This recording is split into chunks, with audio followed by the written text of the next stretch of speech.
it! Hello, you lovelies. It is June. We're into the month of June, which is some crazy. It is currently not yet hot in Los Angeles, but this is the past. So I'm afraid currently saying it's June while being in Southern California. We'll see what's to come, but as of now, it's just chilling. I'm cozy. I'm feeling those Top Gun vibes. I'm feeling that summer volleyball season. I'm feeling some sparkle and water. I'm happy about it. This is Koicast. I'm a Bostonian who loves pop culture, comic books, and people. I'm actually about to go, as of this recording, I'm about to go back to Boston for the first time in some time and see one of my dear friends since 4th grade get married. I've known this dude for most of my life, and he's getting married, and he's one of the most hopeless romantics I've ever met. So to see him get married makes me so happy. I cannot wait. I don't know if he'd want me to talk about his wedding, so I'm not going to say his name, but he is lovely, and I'm very excited for this wedding. How you doing this week, Jake? I'm doing all right. Because we talked so much about Top Gun last week and you mentioned it. Yes. There's a fun detail about the new location of the Dragon's Den, which, for all I know, we are currently in right now. Not you and I right now, but as time. Yes. Is that there's a little park on our street that has a beach volleyball course. Yes. Court? I said course. It's court. You have to run through it. It's a course. That's how I play volleyball. And I thought to myself, that's weird. I've never seen a park, and it's not we don't live by the beach. It's not a sandy. It's just a park that happens to have a big old sand patch, and I'm thinking to myself, I'm going to become one of them beach volleyball dudes. Guys. I'm going to really lean into this. I think you should. I listen to the Top Gun soundtrack at least once a week as is. Right. This week has obviously been a multiple times a day week. Sure. But I think we could crank some. I think Top if Gun there jams. was slow motion footage of my body jumping to hit a volleyball, it would have the exact opposite effect of the movie Top Gun. Plummeting volleyball sales. Yeah. Just would not do as well. No. Hey, we're working on it. We're making moves. We're getting you there, Jake. We're getting you those abs. It would look more like an ad for the movie Castaway than it would for hashtag abs by 45. Actually, he was fit in that shit. He was. He got in great shape. I'm proud of him. And he was your age, so we can get you there. Abs by 45. Let's get it. All right. I don't like how this. I don't like I was making a joke, and then we've been focusing on this. This should have ended. This has gone a minute before it started. Way too far. So this is the Hot and Hotline Heavy Week where you guys are effectively the co-hosts. But before we get to your calls, I want to give you guys some comic book recommendations. As you know, we record these every 2 weeks, so I obviously can't give you my recommendations from last week because last week has not yet occurred. This week, I recommend you check out on the week of June 7th. It's a small week. Again, comic books, it's there's mega weeks that are what they used to be, and then there's the occasional, 10 books. This week, we got Amazing Spider-Man #3, which I hope is improved by this point, because I love the art and the writing's hurting me a little bit. Batman 124, Batman Killing Time #4, Dark Knights of Steel #2, Jane Foster Mighty Thor #1, Legion of X #2, Marauders #3, Savage Avengers #2, Thor 26, Time Before Time #13, and Venom #8, and that's it. Those are my recommendations for this week. A little baby comic week. It's I don't know if it's because of all of these mergers. I don't know what's happening with comic books, but I'll keep you guys posted.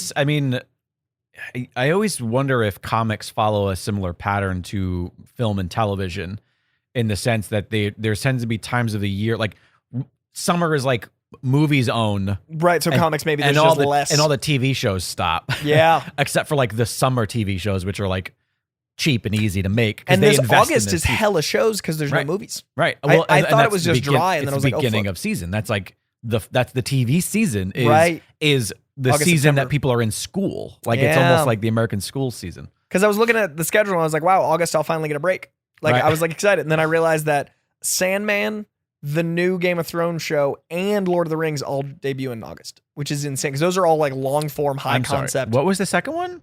New Game of Thrones. They're making a more Game of Thrones. It's a prequel to Game of Thrones. They're making with a Doctor Who as the lead. They're making a Matt Smith. If it's a prequel to Game of Thrones, it is an exhibition of Thrones. It is. Yeah, we're sorting out the Thrones. It's a rehearsal of Thrones. It's a practice. They should call it the building of Thrones. I like Practice of Thrones, and then its prequel is the Building of Thrones because you got to get there. No. Matt Smith's the lead. It's about Game of Thrones. I don't even know anything beyond that. I just know it's in August. So a big HBO show, big Amazon show, big Netflix show, all dropping in our fandoms in August, which means no rest. But yeah, that's gonna do it for the comic book Rex this week. But let's I guess immediately dive into our co-hosts, the good people themselves. Hey, Coy and Jake. This is Josh from Alabama, longtime caller, first-time listener. I just want to say I'm a big fan of the show, and Coy, I've been following you since Marvel Movie News, and just been a big fan. Keep doing good work. Before I get to my question, I would like to submit my application for the Super Cannonball Run game from last week. My nomination would be the driver Juggernaut with his passenger Martian Manhunter. And their car would be, that's right, Fred Flintstone's Flintmobile. All you have to do is point them in the right direction. John Jones can phase them, and Juggernaut can haul ass. Now, my question to you guys is titled Hot Take Hill, which is not to be confused with Heartbreak Hill. In regards to comics, what is a hill you are totally willing to die on? For example, mine is that Iron Man 2 is better than Iron Man 3. I love that the villain is not just an evil version of the hero. Mickey Rourke is good and funny and weird and just great. And, of course, Sam Rockwell is pretty much perfect and should be in everything, everywhere, all at once. Anyway, more Sam Rockwell, please. Always. And long story short, Iron Man 2 is better than Iron Man 3. Let's hear what y'all got. Okay, first of all, Iron Man 2 is not greater than Iron Man 3. I like you. I appreciate the call, but I cannot, in good conscience, give my hill to die on without acknowledging the villain of Iron Man 3 is literally PTSD and trauma itself. That's not Iron Man 3 is so good and so slept on and not appreciated enough. I'm not going to get into that because I like them both. I like all three. Before we even get into the hills to die on, before we start dying on these hills, we have to go back to what he referenced, which was a show from 2 weeks ago where we did our Super Cannonball Run / Death Race. And he wants to throw another car on the track. I love this car choice because of the actual car itself makes it so. Okay, so he's going to have Juggernaut in the car. By the way, if you have no idea what we're talking about, go listen to 2 weeks ago, Cannonball Run, Super Cannonball Run. By the way, that week we set a hotline record for most hotline calls in one episode. Yeah, go us. Juggernaut is the quote driver. Yes. All right. And the idea behind the Flintstones car is that since his feet are on the ground, he can't be stopped. It's unstoppable. But here's the question. Juggernaut is known for being unstoppable, not for being fast. And this is a race. No one will be able to stop him, but also it might take him very long to complete the course. You know, that you're not wrong there. And it's not like Martian Manhunter can speed him up. Right. The idea is like, it's ultimately a race, and it's not about... It's not Demolition Derby. No, this is Demolition Derby. It's This not would be perfect. Twisted Metal. Yes, that'd be perfect for Twisted Metal. We should do a Super Twisted Metal one day. Oh, that's a great idea. I love that game. But so I love the idea, but I do think that considering it's a race, I think that any one of our cars that Coy and I chose. Yes. I'm sorry. And we never got a clear winner from that. No, not enough people. I think we only people voted in the Discord, and I think it's pretty even for everyone that said Coy wins. Someone said Jake wins. I can't even pretend in my own way to be like but yeah. So hill to die on though. I do like. Crap, I don't remember who it was. I apologize because I forget who said this, but someone in the Discord said that they do think that my team of Longshot and Domino wins solely because they'll never get a red light. Oh, that's fun. And I like that. Depends on the kind of track you're on. Depends on the track. We didn't specify. They're driving across country. There's no track. They're driving. We did specify. They're driving from California to New York, and they would never hit. Yeah, that's okay. There would literally be no red lights. That is fantastic. I love when which I didn't even think of. I just thought like, oh, it's about like the combat system. Right. Yeah. I love when people think of their own canon that helps our canon. Like when people think of their little storylines. All right, hills to die on. I mean, everyone knows my main one, and that's Ben Reilly's great character. I love the Clone Saga. I think it's got a lot of redemptive qualities, and I think Ben Reilly's a great character. That is a hill I die on. Okay. That's certainly as controversial as saying Iron Man 2 is better than Iron Man 3. Man, comic hills for me to die on is a little tougher because I feel like I'm not out there hiking as much. Yeah, it's fair. But if you want to stick with like movie shit, this is a hill that I die on. That is it never gets brought up when talking about comic book adaptations, and I know it's tough because we now have, I don't know, 400 movies, but I think there is an argument to be made that Teenage Mutant Ninja Turtles should be in the very, very, very short list. I'm talking top 5 greatest comic book adaptations of all time, movie-wise. The movie is astoundingly good for its material. It came out in an era where you would assume it would be nothing but corny, childish, but the cartoon. Yeah. And instead, it's like slow and mature, and it's handled in a way that is unlike anything of the era. And also, it's like simultaneously a cartoon-inspired movie that is mostly adapted from stories from the book. Right. Honestly, I think that we love 5, man. It's impressive because we talk about all of the things in the MCU. We talk about, in my opinion, the first Superman. Reeves Superman. Like that's in Nolan there. trilogy. Like we talk about all these things, and I feel like TMNT was like, in my opinion, it's one of a really fun hill to die on. The greatest comic book adaptations of all time. I like that. Years and years and years ago when I created a list of comic book adaptations for that company I used to write for, that website Fandmania. I did this, and I did top adaptations, and I think I mentioned this on the show once. I think we found it. I looked it up. Yeah. TMNT is like 2 or 3 at that point. I think at that point, in my opinion, Batman Begins was like my favorite. I was so high on it because it was just so good. So different, especially at the time. Yeah. But I don't know, man. TMNT is just, it's so goddamn perfect. And it's not good for a kid's movie. It's not good for a movie of the era. It's not like, it's outstanding. Yeah. The visual effects, or I should say the special effects, the lack of visual effects, hold up in a way that is disturbingly good.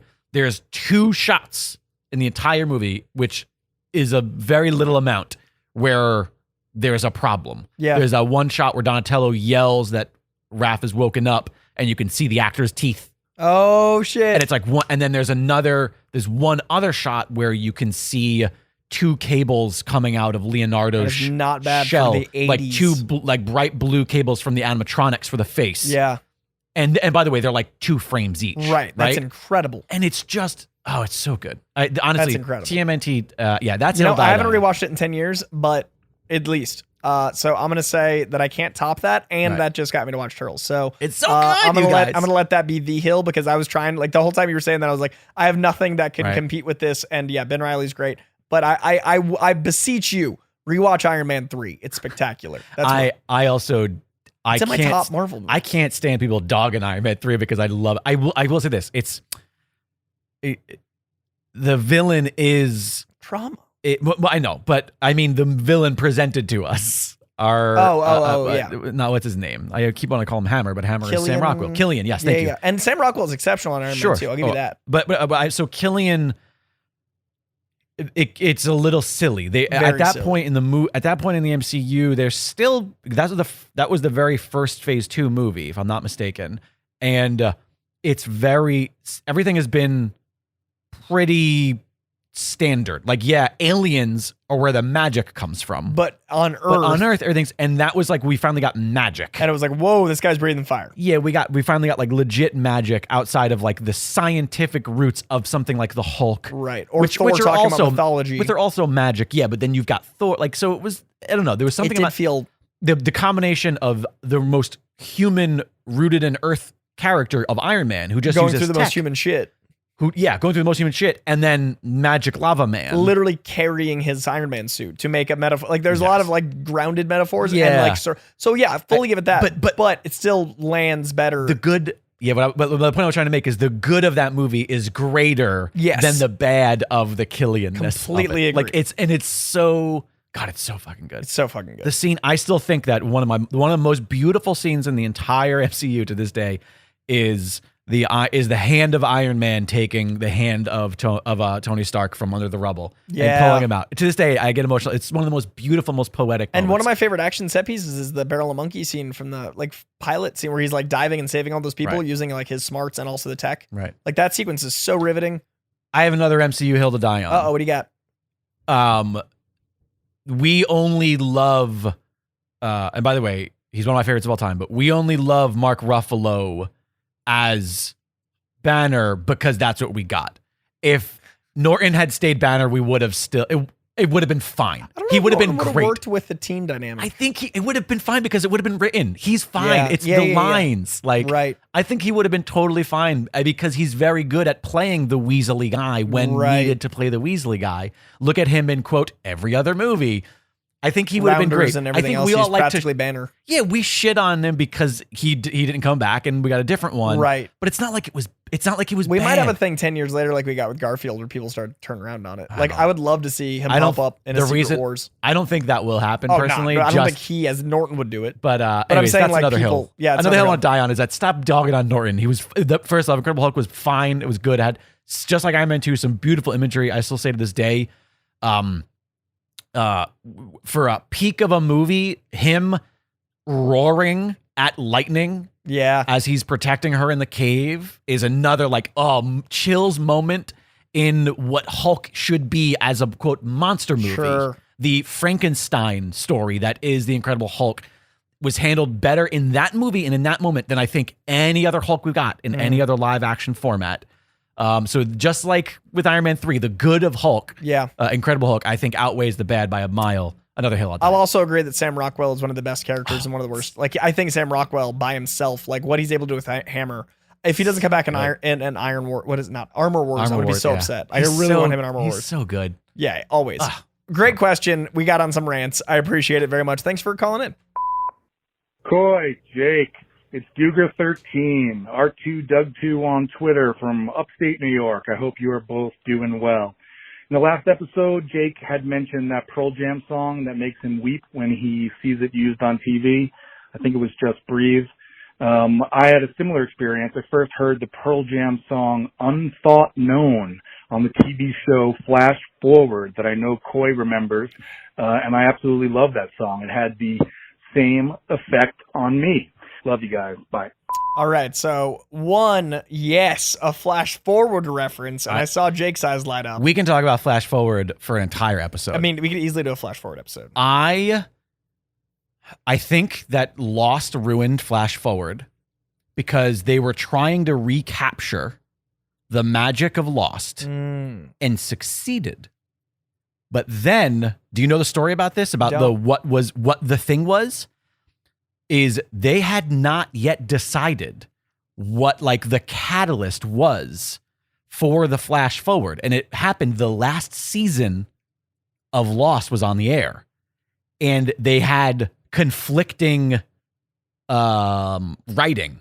Okay. Where they had to see what was going on with Lost before they could continue writing Flash Forward. Oh, that sucks. And I think it ruined the momentum of that first season and only season.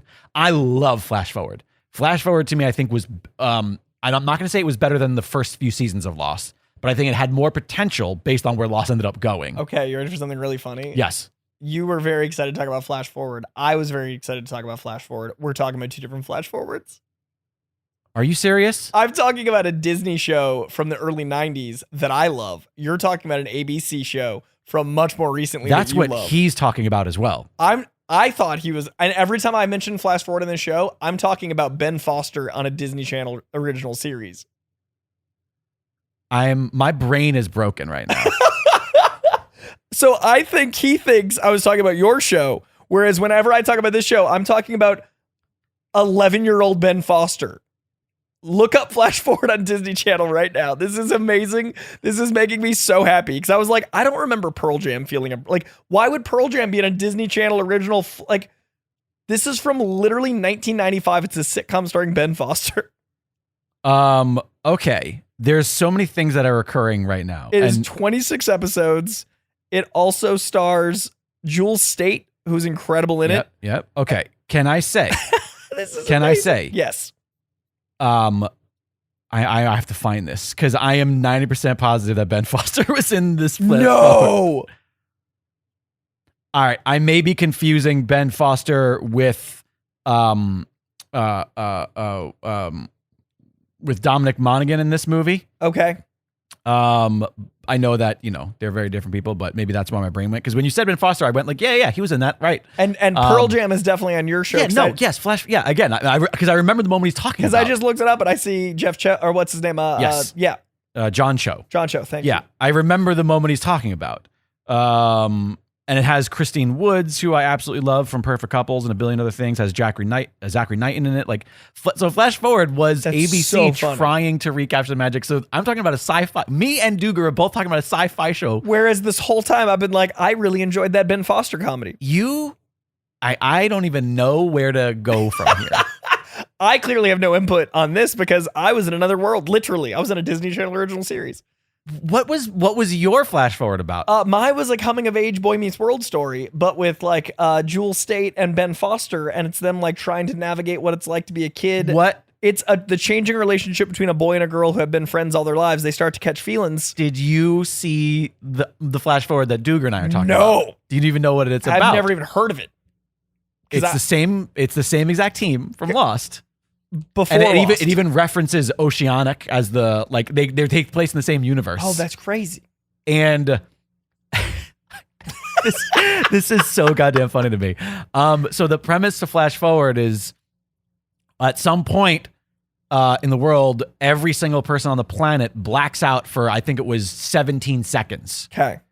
And for those 17 seconds, everybody on the planet saw themselves 5 years later or I can't remember the exact detail, but it was like 5 years later. Cool. And then they woke up. Yeah. And it's like the government is trying to figure out what it was. And there's like personal people's lives. It's one of those things where there's like all these different people from all these different walks of life trying to figure out what the fuck happened. They create this thing called Mosaic where people can share their stories about what they saw and then connect with people who they saw who maybe they didn't know yet. Yeah. And learn about what's going to happen or where they're going to go. But would some throw off things happening because well, that's the whole thing. What did we see? Was it actually the future? Yeah. Some people saw nothing. Okay. And so there's a whole belief that they die within the next 5 years. Yeah. It was such a good sci-fi show. It just didn't have Ben Foster. And it literally ends abruptly. And the last episode, they just decide like, well, we got canceled. So let's tie this bow about this kid, about the main character who like has this whole story with his daughters. And it's like, you could tell they were building to a beautiful story. It's such a good show. It's such a good show. And it's so funny because it couldn't be more not what you're thinking. Literally couldn't. Like, I'm talking about a Boy Meets World rom-com. I'm like talking about a coming of age. Also, it's the last thing Ben Foster did that wasn't intense. So it's always funny when people are like Ben Foster, and I'm like, yeah, he's a Disney Channel original kid. This might be, of all of the things that we are not on the same page about, this might be the funniest. Because it's literally, I was listening so intently. I'm like, where would Pearl Jam even go? I apologize, Duger. I don't even know I didn't even know where to go from. I don't know what to say. Duger, I need you to go back and watch Flash Forward back to Ben Foster's 1995's Flash Forward Disney Channel original show. How many episodes were there? 26. 26, and they're like half hours. It's like 22 minutes because it was broadcast TV. What's funny is it's also ABC. Okay, this is the they had we should two do. shows. Is it on one ABC. word? Flash Forward? No. So all right. Flash Forward on ABC is two shows. All right. I have an idea. We need to do a patron-only podcast where I watch like the first two episodes of your Flash Forward, and you watch the pilot, and we talk about the strengths and weaknesses. We review the Flash Forward, and it's called Flash Forward. Oh, I love that they're both on ABC. They're completely different. Oh my god, I love mine this. ran from 95 to 97. I just want to say I'm sorry, Duger, but also you're welcome. Yours ran 09. Yeah, well, again, it was canceled before the first season really ended. Yours has a 7.6 out of 10. Mine is a 7.9. Yours has an 80% Rotten Tomatoes. Mine is a 93. This is amazing. I don't know why I had to compare them. Like one was better than the other. That seemed a little snarky of you just then. That was mean girl of you. You know what? You were like, I'm going to read him these ratings. No, how close they were. 93. They're literally they're so close. I was complimenting the show's similarities. Oh my god! I love that this just happened. This makes me and like the posters for each of them are both so clichély their genre. Like your poster looks like every show of its time. Yeah. And then my show literally looks like it was trying to be Boy Meets World, but it came out first. This is the best. Well, thanks for listening, everybody. That'll be Koicast forever. Like this could be on a TV guide, and yours could be at the side of a bus. That is like it's amazing. It's so 90s. It's so 90s. Oh god, this is one of my favorite. I wish we could make this a shirt. Just confusing flash forwards. Well, actually, we totally can. I will add that to the young Ben list. Foster No. We'll combine the two logos. Oh, that's so good. We'll use the flash of your flash forward and the forward forward of yours. of my flash And we'll forward. just put these two into your cast. A young Jules State and a young Ben Foster into the drama cast. Well, I don't know that we can sell shirts with other people's faces on them. I mean, we probably can because it's like, no one's going to see or care, but also I'd just prefer not to. But we'll do that. We'll do something fun. We'll make it work. All right. This is the opposite of what I think this call was supposed to elicit, but I thank you very much for this journey we just went on. Also, sidebar just between us, Duger, voice memos, no time limit, voice memos, contact@koicast.com. You know what we're talking what we're talking about. What's up, guys? It's Callum. So I was going to save my kind of Moon Knight criticism for later because the show's fantastic and I wanted to leave that for a bit. But because of the new She-Hulk trailer and the CGI in that, I thought I'd kind of bring it up now and wanted to hear your thoughts, really. Just with the CGI in Moon Knight, just every now and then seemed a bit off. And, the trailer, as of I'm recording this now, the She-Hulk trailer's not even been out for 24 hours and people are straight away calling it out for the CGI. So what do you guys think about this? Is it a big deal? I mean, it's so incredibly hard to go to the cinema, watch Multiverse of Madness, see the incredible CGI, and then get something lesser in the TV shows. Now, I understand how TV shows work. I understand that everything has its budget, but it's so hard to see that, especially when Multiverse of Madness story wasn't particularly strong, and I feel like if they'd put more money towards Moon Knight or towards the Marvel shows in general, it would just, you'd have a better end product, fans would be happy. So yeah, what are your thoughts on this whole CGI situation? Also, just real quick to Jake, I know you spoke last week about the Doctor Who anniversary. What do you think of the casting of the new Doctor? What are your thoughts on that? I think it looks great. I'm not familiar with his work in Sex Education. I think that's what he's most well known for. But I have heard that his audition tape for the BBC for Doctor Who was incredibly impressive. I heard that everyone on the board, who were deciding whether he should get the job, after his audition they were speechless and they were like, yes, we must cast this guy as the Doctor. So yeah, what are your thoughts on that? What do you think? Peace. Hello. I love this question. I'm going to let Jake handle the Doctor Who one first. I mean, I don't really have much to say because I also am not familiar with this guy. As far as my thoughts on casting him, great. If you don't know him, you don't have context. I have no context. I think the best part about the Doctor is that literally anybody can play them. One of my favorite things about the varying different Doctors is that it's not just a visual change, but there's often a personality shift that occurs. And I like that some Doctors are stern and scary, and some are playful and clownish, and some are, a bit psychotic. Like I'm all for it. I think it's a fun, zany character, and I'm happy to see, anybody take on the mantle. And I've been wanting to talk about the She-Hulk CGI, so I'm glad you asked. One, I do think it's not just a budgetary thing; it's also a scheduling thing. If you're trying to make 2 hours of a movie and there's an hour of CGI in it, that's one thing. But if you're trying to make 3 hours to 6 hours of television, and then you also have something that looks as CGI heavy as this, that's another. Her walking around as She-Hulk is going to be more common than an action set piece in the older Phase 1 films. Now, granted, it's been 15 years since those, 14 years. Things have evolved, tech has evolved, but I personally don't think judging a render 2 months out is as fair as what we're going to see. It's already improved in the week since the trailer. They put out some high-res, things. And it's also then why put it out though? I get you're right. Like we have to start talking about it. To say it's quote unfair to judge. No, they put out a thing. They advertised a product. That's you're not wrong. I also am of the school. I mean, and this is me. This is just coy. I didn't think we'd ever get a She-Hulk. I think she looks fine. I'm getting the storyline across. I'm not watching it for special effects. I saw that first trailer and I cringed. See, it didn't affect me negatively. I was like, okay, cool. So bad. She looked so awkward and disconnected. It looked like someone superimposed a face onto a fucking lime. It was just, it was so weird.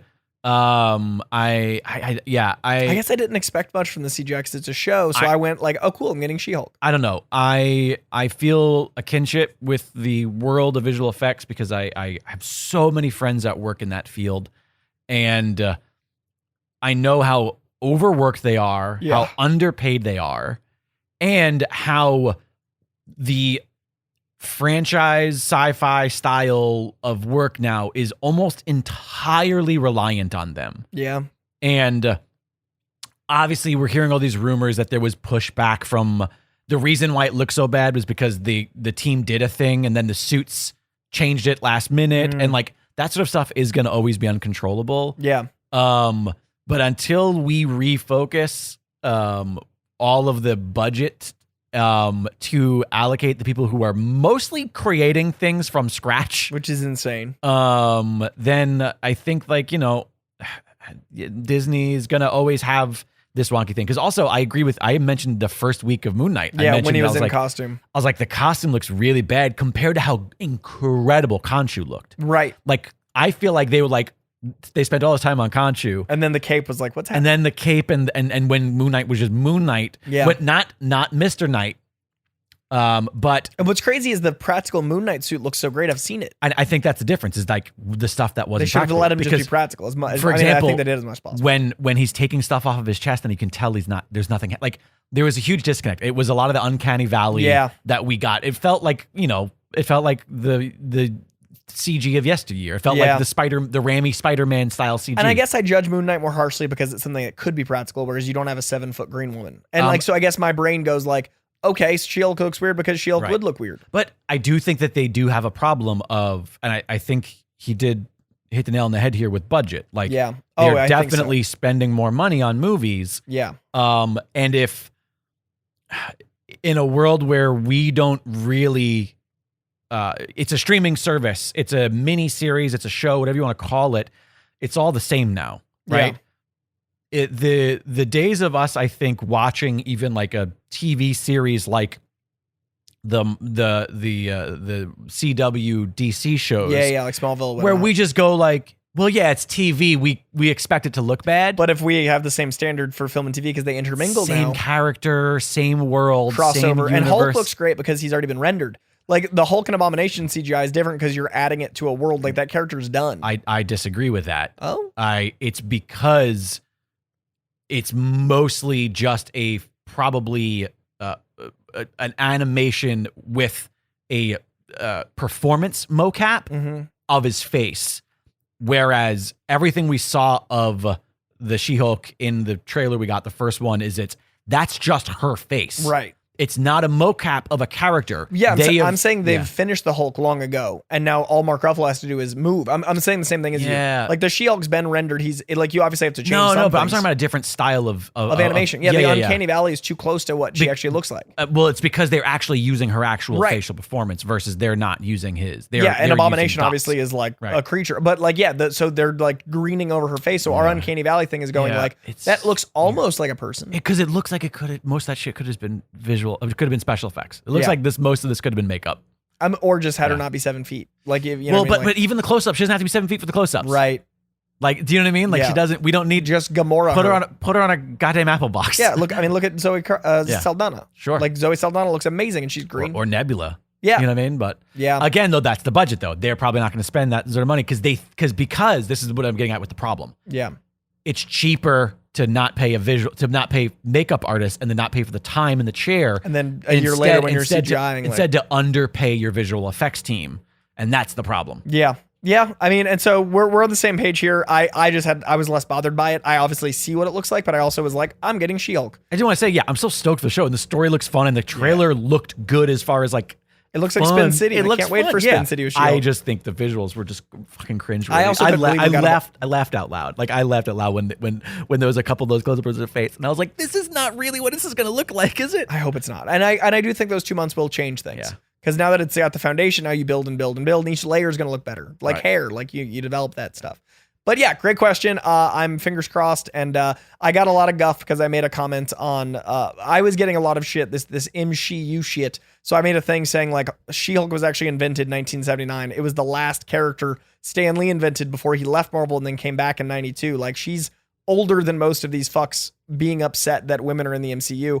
And then everybody was like, I wasn't upset about that. I was upset about the CGI. And I was like, then I clearly wasn't talking to you and your own insecurities are affecting this conversation. But like, I definitely had a very exhausting week about She-Hulk when the trailer just dropped. So I am more than prepared to drink my fucking protein shake and have my Wheaties and fight with assholes when the show drops, because I'm going to have some fucking assholes coming at me, and it's going to be a long, long month when that show drops. But until then, I'm reluctantly excited to talk about it. I mean, they're all assholes, but I do want to say MCU is a great name. I know you love it. I'm already tired. I'm so tired, Jake. I'm so tired. I would like to see an MBU where all of the superheroes are superimposed to be Jerry Seinfeld's B from B movie. You know, I was like, what B is he going to say? MBU. I was like, for some reason, I was like, Marvel Bitches University. I was like, what is Whoa, where are we going? All right. See, now we see how our brains work differently. I was doing cute little animated bees, and you went to a horrible, horrible word. I'm the problem. You're a bitch is what you are.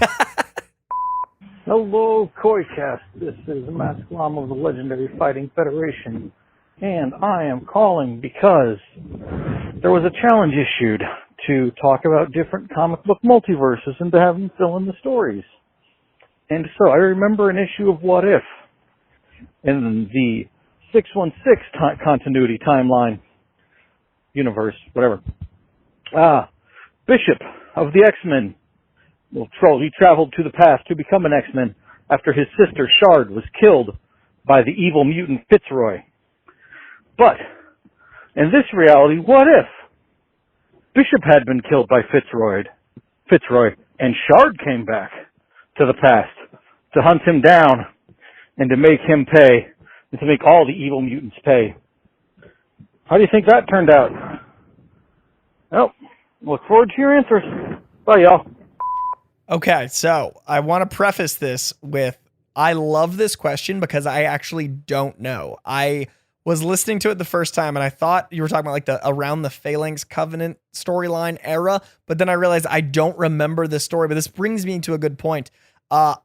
Even when I don't know something, it makes me want to go back and reread this stuff. So if you could let me know where this is, I will check it out. But I will also say we didn't get nearly as many what ifs as I wanted. So I wanted to play this to encourage more what ifs. I think Jake's in the same boat as me, whereas this is so specific. Yeah, I don't remember. This is such specific, like it's like 5 issues or something. Yeah, I remember Shard, the character, but and I love Bishop, but like this little tiny arc. I feel like Masked Llama might have just read it and then been like this thing, and now I'm like, I don't know. No, I don't know. But that's a positive. Like I like when I don't know everything, so I want to check this out. I also love Masked Llama, so I want to make sure he got some love on that. I do want to say though, in the the world of awful names for a superhero, Shard is up there. It's up there because it's real close to Shard, which was not so nearly close as to popular Shard then, but it's real close to Shard. But with that said, Shard Bishop would be an interesting character to introduce. We did that whole thing a couple of weeks ago where Bishop's up there for one of the characters I want to see more of because we've barely had Bishop.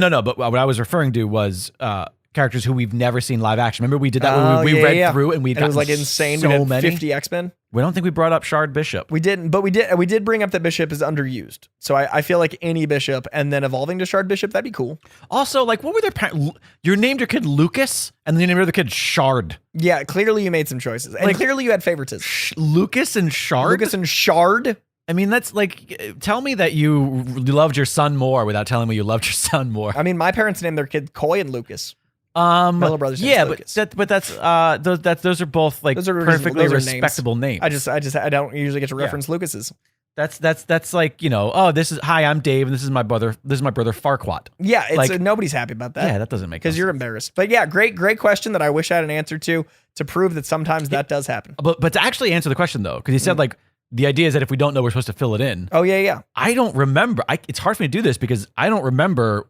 Did Shard have the exact same powers as Bishop? I think they were similar, but I think they didn't work against each other just like the Summers brothers. Sure, but what I'm saying is like, could she have done what Bishop did? Right. Because did she have the same abilities? Because then it would be the same. Because then if it was, then I think it would be mostly the same. Except maybe his moral compass versus hers. Right. Because, he was always more, he had honor. Yeah, she was more of the tweener X factor. Yeah, exactly. So like maybe that would be how it would change, and that would cause ramifications of like, what good mutants are, in quotes. Right. I bet you what would have happened is it would have been like the paths diverged and we got Evil Strange and the what if. Yeah, exactly. It would have ended up being like, oh no, she ends up destroying the X-Men. Yeah, she ends up like because of her like flippant nature, right? Or she ends up empowering Eric and like Magneto. And the Brotherhood take dominates. over, and that would show us how strong the moral compass of Bishop is. Yeah, that would give us like what our Bishop through line is. Hey, we answered the question even with our vague knowledge. Hey, Coy. Hey, producer Jake. This is Gilbert up in the Bay Area, and I have a question about true stories being made into movies. I know there are a bunch of them. Marky Mark makes, I think, all of them that are based out of Boston. And I guess I just wanted to know, do you have any stories or know any stories that you would like to see adapted into a movie, and what genre, I guess. I was telling my friend recently about the women's hockey captains for the U.S. and Canada who got married to each other in 2018. And I think that would be a wonderful like sports romantic comedy, even if it's on like the Hallmark Channel or something. I think that would be great. And I just wanted to know what you guys thought. And I mean, you can cast them if you want, but I just want to see if you had any stories and why and what genres. That's it. You guys have a good week. Bye. True stories. There's so many interesting true stories. I love sports true stories because it always makes me like want to. It's the only time I'm really invested in the sport is like the month after I've seen like some crazy riveting story. Right. I guess the question is it a true to life based on a true story, or do we get to add a little fantasy to it? I mean, I think most true stories have some embellishments. They get a little flavor. Right. Because there's plenty of like unique people out there that I would love to get like a biopic of in some sort of fantastical way. But I've said this on the show before is I would really love a modern day, like exciting Catch Me If You Can style movie about DB Cooper. Yeah. Even if it's completely, even if we only take what we know and the rest is just completely fictional. Yeah. I want a DB. I really, because I know there have been a couple. There is an old movie that's, I want to say it was maybe from the late 70s or early 80s that was like not that great or well received. But I want like a really good DB Cooper movie. And I know that now we've learned Loki was DB Cooper, but I'm not talking about that. But not in the MCU canon. No. There is this murder castle that Nicolas Cage bought in New Orleans that is like super fascinating to me.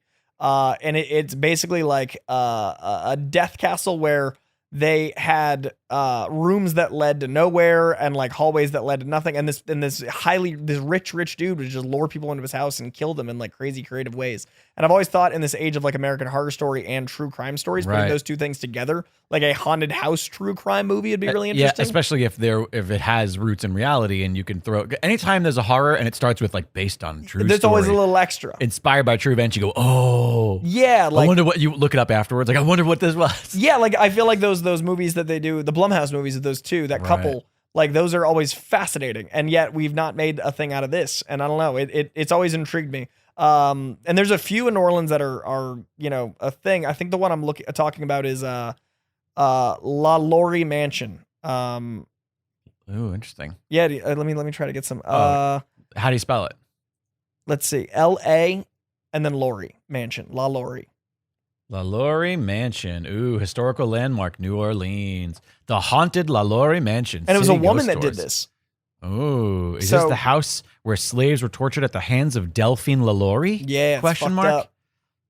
Oh yeah, look at that. That even looks Isn't creepy. that dope? Oh wait, that's a painting. I thought it was a photograph. I mean, I think. No. Oh, is it? I can't. It's an artist rendering. So I want to see this because I think it's fascinating, and I think Nicolas Cage bought it for a time because that's what Nick Cage does. So it's got also like the Hollywood element, which is interesting. Yeah, I want to see a true story, and like I'm not usually one for horror or those things, but when it's based on a true story, it's fascinating. There are plenty of people in pop culture who have gotten biopics, and I may be wrong, but I think that there has been one that's been in the works, so we're probably getting it soon, if not like it's already being worked on, and I'm just out of date. But I really still want like a proper Jim Henson biopic, like where it's sort of similar to the treatment that Mr. Rogers got, or like American Splendor. I want Bryan Cranston to play Stan Lee so bad. Stan Lee's an interesting biopic, but there's something about the ability. I guess they could be similar, because I would love the idea of utilizing the comic format to help tell the story of Stan Lee. In my brain, I go, we did that because we had American Splendor. But you're right. The reason I brought up Henson is because I love the idea that we can utilize Muppets and the Jim Henson studio to help tell the story in a stylized way that's not just like, here's A to B. Here's, you know, like... But I'd love to see, like, fun, you know, a writer that wants to be the next great American novelist. Right. That doesn't think comics are a thing become the guy that made comics a thing. Right. Like, it's kind of the beautiful irony of Stan not seeing what he did as what it was until so many years later. Yeah, not understanding that he's created modern day American mythology. Yeah, he created something bigger than the novel he wanted to make in the first place, but was still unhappy until. And I think it's important for creatives to see that, like, you can already be 20 years into a thing and still not realize you're as happy. Like, you've done the thing. Right. So I think that'd be an interesting biopic, because I feel like there's always that people don't appreciate your art until you're gone. Stan Lee got to live it and got to cameo. Like, there's certain different things about him that I don't think we've seen in a biopic. Respect. So yeah, that one. That's what I want. Stan Lee and murder mansions. Coy, Jake, this is Jacob from Mississippi, the holder of bricks.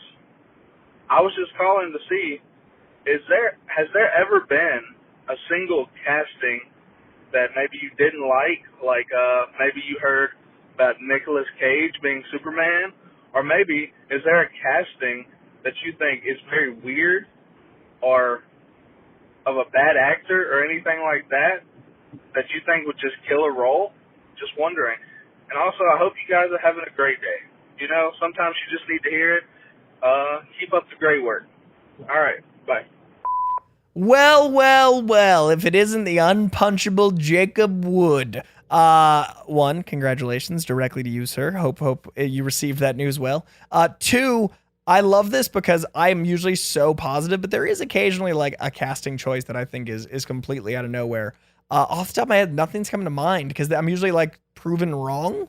Like when I watch the movie, like rarely is casting still a problem for me. For me, in recent years, just to stick with like comic book things, because that's kind of obviously the world that we live in, is even though I was already checked out because of Man of Steel, hearing that Jared Leto was going to be Joker to me was like very like, really? Like that's what we're going to do with the character? And then I saw the photos and I went, oh, this doesn't matter because this isn't going to be what, like, sure, go for it. He was perfect for that because that was atrocious and weird and whatever. They took a swing, right? Yeah. They pretty much they made Joker look like Ninja from the Antwoord, and we were like, great, perfect. I guess this is the But, and I remember thinking if he was classic Joker, I could pivot, but then when they went that way, I was like, okay, I'm out. This is going to be controversial, and I'm not a woman-hating piece of shit who uses terms like MCU. He does love the term, though. But let me say, literally one of my favorite actresses. I absolutely love her in nearly everything, but when I found out that Brie Larson was going to be Captain Marvel, I went, oh, I don't think that's going to work. Yeah. And then I went and saw Captain Marvel, and I went, oh, I don't think this is working. And I love her so much. I mean, like, she is in some of my favorite movies of all time. I love her in the Joe Swanberg style indie slice of life, kind of free for all. Like, you know, like that. She's one of my favorites in those scenarios. Sure. She's actually in probably two of my like favorite 20 movies of the past 10 years. Captain Marvel's not one of them. Is it The Room and Scott Pilgrim? Scott Pilgrim is astounding. No, Short Term 12. Also Digging for Fire, which I got 0 for 2. Joe Swanberg, with Jake Johnson, I think is his name. I forget, and Sam Rockwell. Anyways, I digress.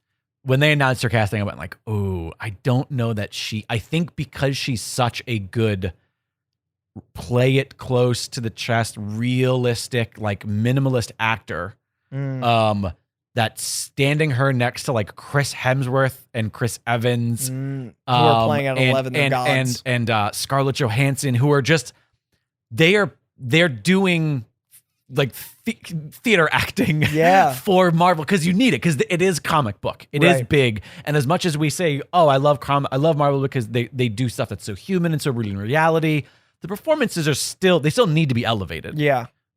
if they're not elevated, then the fantasy elements are lost. And I think that I remember when she was cast, I had doubts, and then unfortunately I was correct about those doubts. You know, I'm gonna go with a comic book movie too, and it's also a favorite actor of mine. And I hate to say this because he's literally one of my favorite actors ever.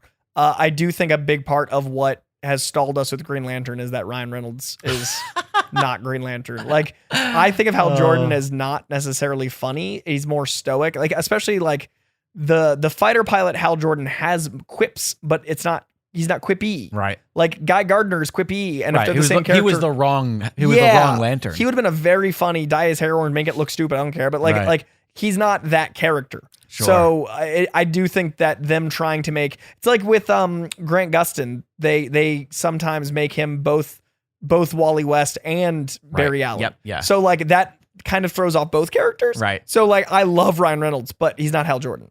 I got another one. What do you got? I don't remember the actor's name. The dude from Nip Tuck being cast as Victor Von Doom. Oh, I remember that. Julian. I remember when that casting announcement came out, I was so heartbroken because I was like, really? The Nip Tuck guy is gonna be one of my favorite villains? Like, this is absurd. And then I saw the movie and I was like, he was fine because it was a nothing. Yeah. It wasn't super deeply written, so it didn't really matter. But I remember when that casting announcement came out, that was like, for me, I know that it had been around, but for me, that was like when I finally started getting into like internet pop culture and like started like going online and like looking at movies that were coming out. And I started kind of indulging in that element of the pop culture world. And I immediately was like, terrible. I don't, it's not as strong as the last ones we've mentioned, but I never did quite feel like Anna Paquin was Rogue. You know, it was a different, I didn't dislike her because it wasn't presented as a character we got in the book. Right. Yeah. But like when I look back, I go like, I don't know if we ever really got Rogue. And like, that's something I'd like to see change. Yeah. Oh, I would love the really brassy Southerner. Yeah. And I also want someone who like weaponizes that brassiness, where she always kind of just stayed demurring. Right. And like, I never thought of Rogue as being like, Yeah. I mean, there's plenty of these throughout the years, I'm sure, that I was like, oh boy. But all right, hit the last one. And I haven't even seen the movie. Uh-oh. And you told me the story about why it happened. And it was because of the pre-existing contract and the actor had to switch roles. But Marky Mark as Sully in an adaptation of one of my favorite video game franchises of all time. Sight unseen. I still haven't even seen it, but I'm like, Sully though? It couldn't be. That's like saying, oh yeah, we're recasting J.K. Simmons for J. Jonah Jameson, and we're gonna cast instead, Seth Rogen. I don't know. I'm just trying to think of a name. Like, and J.K. is gonna play Randy Robertson. Couldn't be like not just the archetype is breaking, but like the core concept of what it all attitude, is doing. the style, the delivery, the dialect, the accent, like everything is different. He's a scientist from Boston. In Texas. Transformers, exactly. Yep. Great question. Hey guys, it's Robin from Burbank. What comic characters from any publisher would you cast in a classic roommate-style sitcom?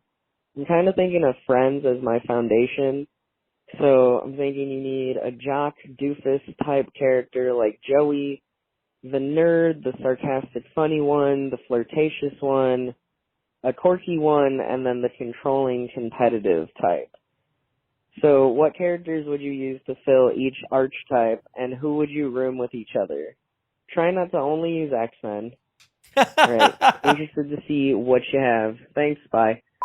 Well, if it isn't Robin that knows us too well. Okay, so this is very fun. I think that we should use his guide and literally just do Friends. I think Friends. The cast of Friends. Okay. So we've got Joey, Phoebe, Ross, Rachel, Chandler, and Monica. I'm going to write down them so that we can keep track. I like this. Now, I think what we should do is we should not try to do that thing where like, oh, Ross and Rachel need to be two characters that are intrinsically romantically linked to the comics. The archetypes of who those characters are. Yes, exactly.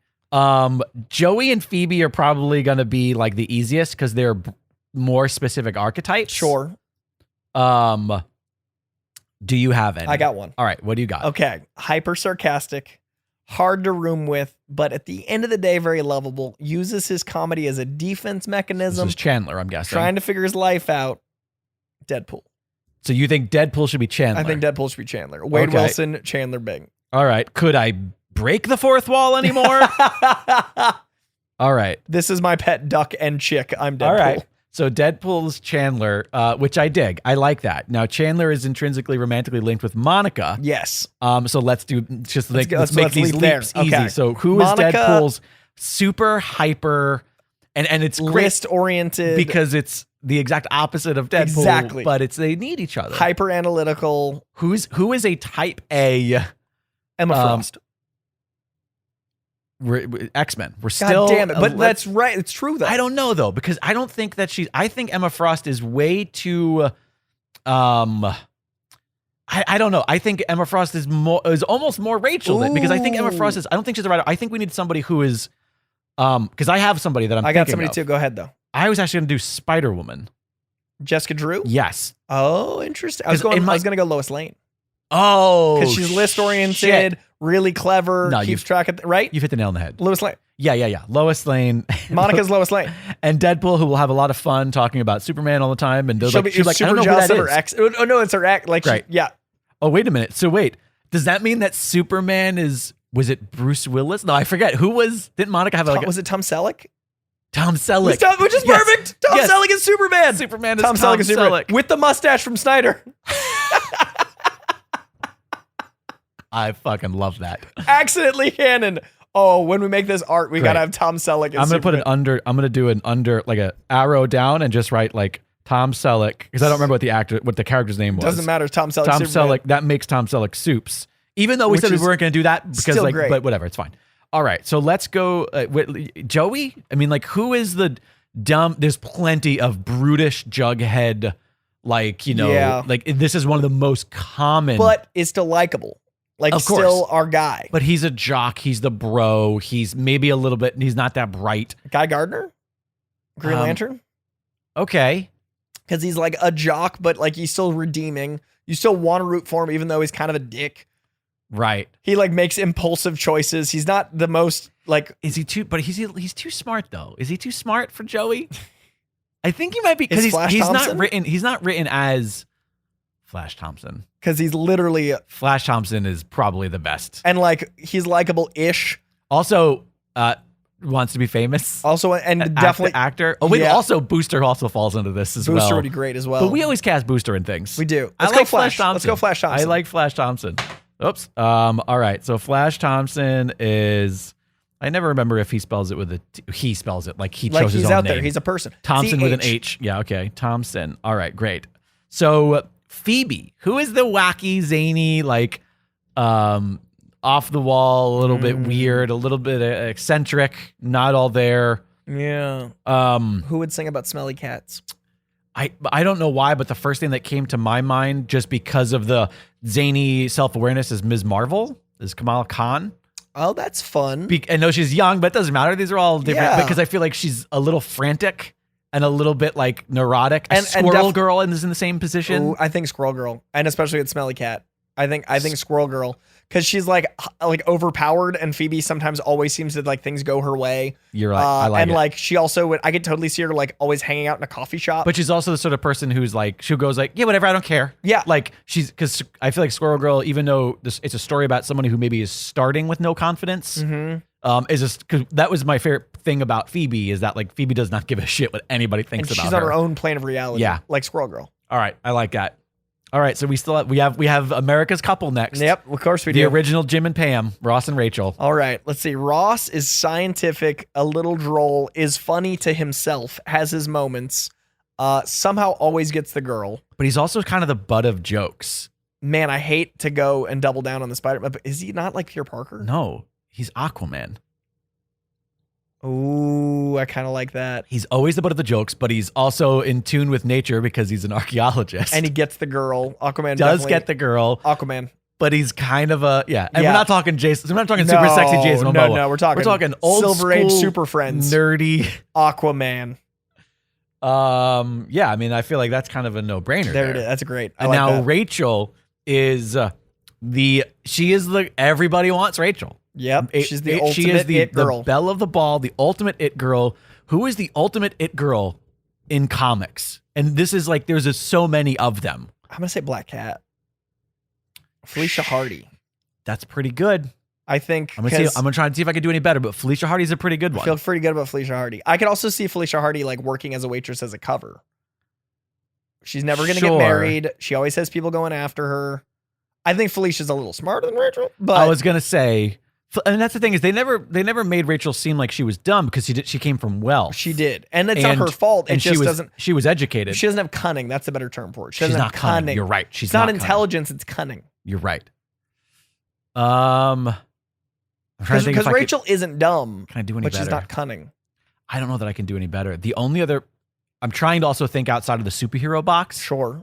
I was trying to think of like preacher characters and Y characters, and there are a lot of them, but I think they all tend to be written so heavy-handed because of the style of comics that those end up being. Yeah, and like she couldn't be like hero from Y. Right. Yeah, exactly. There is something about. Yeah, I do think I have to. I think it is Felicia Hardy, but less cunning. That's all. Yeah. Oh, that's fun. So there you have it. So let's see if you remember. Who is our Joey? Joey is Flash Thompson. Who is our Phoebe? Squirrel Girl. Who's our Ross? Aquaman. Who's our Rachel? Felicia Hardy. Who's our Chandler? Wade Wilson. Who's our Monica? Lois Lane. There you have That's a solid run. And to say, he said like, who bunks with who? No. It's the dudes have one apartment, and then the two ladies have one, and Phoebe lives on her own, or a Squirrel Girl lives on her own with a bunch of squirrels. But at some point, they switch apartments, they lose the apartment. Like all of the things that happen in Friends happen. Yep. I think in this world, Friends is canon. Yep. They're just these characters. Yeah, we're just plugging them in. And of course, Mole Man is Gunther. So he's over there watching. He wants to be part of the group. No, he couldn't be watching because he's got his eyes hurt all the time. The big sunglasses. No, I do like that. That's fun. And what was the guy that lived downstairs with that bumped with the broom? Yeah, Mr. Yeah, I forget his name, but that older actor who's looks like death. Dr. Doom. No, that's Stick. Oh, that's Stick. Training Daredevil. Yes. All right. I think we've officially destroyed this. Thanks for the call, Robin. And Bruce Willis is Bruce Willis from Split. All right. That'll do it. Thank you to everybody who called the hotline this week. This was fun. That is going to do it for our Hot and Hotline Heavy week. Please do rate and review on Apple Podcasts. Those are much, much, much appreciated. Check out koicast.com for merch. We got shirts. We got mugs. We got masks. Check out the Patreon, which is growing by the week, which we really appreciate. There is every week a new patron-only pod. Almost every week. Pretty much every week. And once again, kudos to the current Unpunchable Gift Horse of the month, Jacob Wood. If you would like to challenge Jacob for that title come July, you got to become a Gift Horse patron over at koicast.com and click on that Patreon link, or go right to patreon.com/koicast if you're into that sort of if you're into short typing. You got options. You can also follow us on social media and use hashtag Koicast to get our attention. I'm at Coy Jandro. He's at Jake Lloyd Bacon. And if you want to leave your own voicemail, 818-794-0722, or you can send a voice memo to contact@koicast.com. That's 818-794-0722. And just before we wrap up, as you are all definitely aware of at this point, Dragon Wagon Radio is right smack in the middle of a move. At this point, the move might be complete, but it might not. Coy is also, as he mentioned, traveling to go to a friend's wedding. So we don't have a specific plan right now of not being here for our next recording. But there is a chance. So just get in the Discord. If you go to koicast.com, click the Discord, any scheduling stuff will be there. We'll obviously also try to tweet and post about any changes, but just bear with us for the next couple of weeks. If things might be totally fine. It might be business as usual. In case. But just in case they're not, bear with us for these next couple of weeks, just because there's a whole lot going on. I'm intentionally leaving the day after we usually record, but with the move, that might make it irrelevant. But then in that case, the following Monday, I would be gone. It's a whole thing. Right. So it's just a bear whole with thing, us. but we're going to make sure that we can do the best we can to have all sorts of fun Koicast conversations and just hanging out. So until that week, whenever we come back, which is likely next week, but might not be, we will see you then. Thank you for being here. Thank you for listening. And thank you, as always, to Comic Books for existing. Bye, all. Hello, workers of the world. My name's James Mastriani. Hey, and I'm Matt Newell. And we are the hosts of a new show called Good Work. It's a laid-back, conversational, roundtable podcast inspired by the century-old newspaper, The Chief. That's right. We're going to be discussing labor politics and more with a pro-worker slant. So if you're interested in politics from the labor side, from the workers' side, then make sure you check out Good Work on Dragon Wagon Radio or whatever you use to listen to your podcasts. Good work, James. Good work, man.